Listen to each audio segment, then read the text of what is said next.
आपण पाहत आहात महाड तालुक्यातील लोकप्रिय न्यूज चॅनल माझे महाड। महाराष्ट्र नव्हे तर देशभरात विजयाचा दिवस।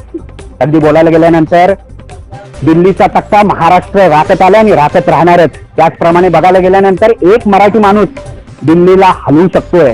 अर्थातच कॉंग्रेस जनता पार्टीचे अध्यक्ष अभिजित बिटके यांनी दाखवून दिलं की काय आंदोलनाची ताकद असते आणि सरकारला देखील झोकायला लावलं। शेवटी काय झालं, भाजपाच्या मंत्र्यांनी अर्थातच शिक्षण मंत्री धर्मेंद्र प्रधान यांनी शेवटी राजीनामा दिला।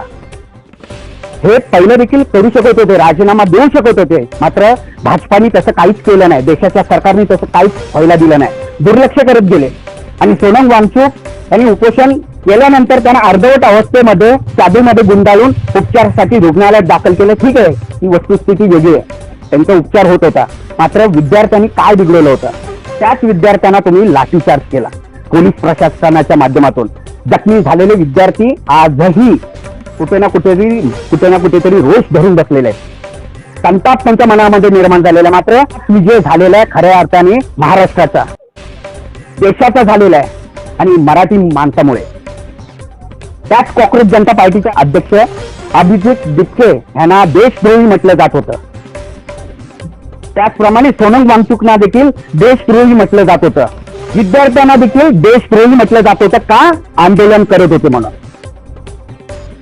हे सुरुवातीला जर तुम्ही उपोषण किंवा आंदोलन व्हायलाच दिलं नसतं, पेपर फुटी झाल्यानंतर, नीट पेपर फुटी झाल्यानंतर ते 20 विद्यार्थ्यांनी आत्महत्या केलेल्या ते पुन्हा येऊ शकत नाही। मात्र त्यांना जर न्याय मिळवून दिला असता तर कुठे ना कुठेतरी आंदोलन किंवा उपोषणाची पाळी आली नसती, पाळी होऊच शकली नसती। मात्र नरेंद्र मोदी, देशाचे पंतप्रधान नरेंद्र मोदी त्या विद्यार्थ्यांची साधी भेट देखील घेतली नाही, दुर्लक्ष करून गेले। काय बोलावं, जितकं बोलू तितकं कमीच आहे। मात्र तुम्ही राजीनामा धर्मेंद्र प्रधान यांचा घेऊन कुठेही देशावर उपकार केलेला नाहीये, ते तुमचं कर्तव्य होतं म्हणून ते कर्तव्य तुम्ही बजावलेलं आहे। आज देशाची परिस्थिती खालच्या पातळीवर आणून ठेवलेलं आहे, देशाचं नाव खालच्या पातळीवर आणून ठेवलेलं आहे भाजपा सरकारने। साधं आंदोलन झाल्या कारणाने एवढी भीती वाटायला लागली।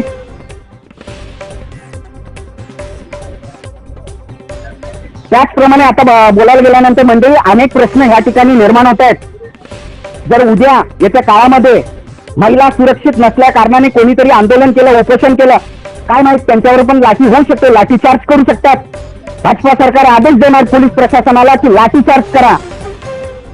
मात्र एवढ्या आठवणी ठेवा, फक्त पेपर फुटीसाठी विद्यार्थ्यांनी आक्रमकता किंवा आंदोलनाला माघार घेतलेला नाहीये। लाठीचार्ज होत असताना देखील ते पुढे राहिले।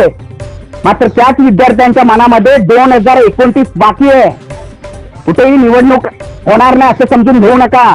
त्या नागरिकांवरती लाठीचार्ज झालेले ते मनामध्ये आज रोज त्यांच्या मनामध्ये निर्माण झालेला। मात्र मतदानाच्या वेळी ते विचार करतील की मतदान कोणाला करायचं। त्याच मतदान केलेल्या बोटांना तुम्ही शेवटी लाठीचार्ज करून तोडलेला आहे। एवढा विषय इथेच बोलतोय मंडळी आणि इथेच बोलून थांबवतोय। मात्र अजून एक माझ्या मनामध्ये प्रश्न निर्माण झालेला आहे की जर हा पेपर फुटी सारखा विषय आपल्या समोर आणलेला आहे, म्हणजे पेपर फुटी झाल्यानंतर काय काय घडलेलं देशात, दिल्लीत जंतर मंतर या ठिकाणी घडल्यानंतर महाराष्ट्र नव्हे तर देशभरात आंदोलन केलेलं आहे। मात्र बघायला गेल्यानंतर हा विषय पेपर नीट पेपरचाच होता। पेपर फुटी करून आपल्याला कुठे ना कुठेतरी बीजेपी सरकारची विचारधारा, भाजपा सरकारची आपल्याला कोणता तरी नवीन विषय मार्गी लावायचा आणि त्यामुळे कुठे ना कुठेतरी जनतेला, देशभरातल्या जनतेला आपण दिशाभूल करू आणि दिशाभूल करून आपल्याला फक्त आंदोलनाच्या विषयामध्ये गुंतून ठेवू देशातल्या जनतेला।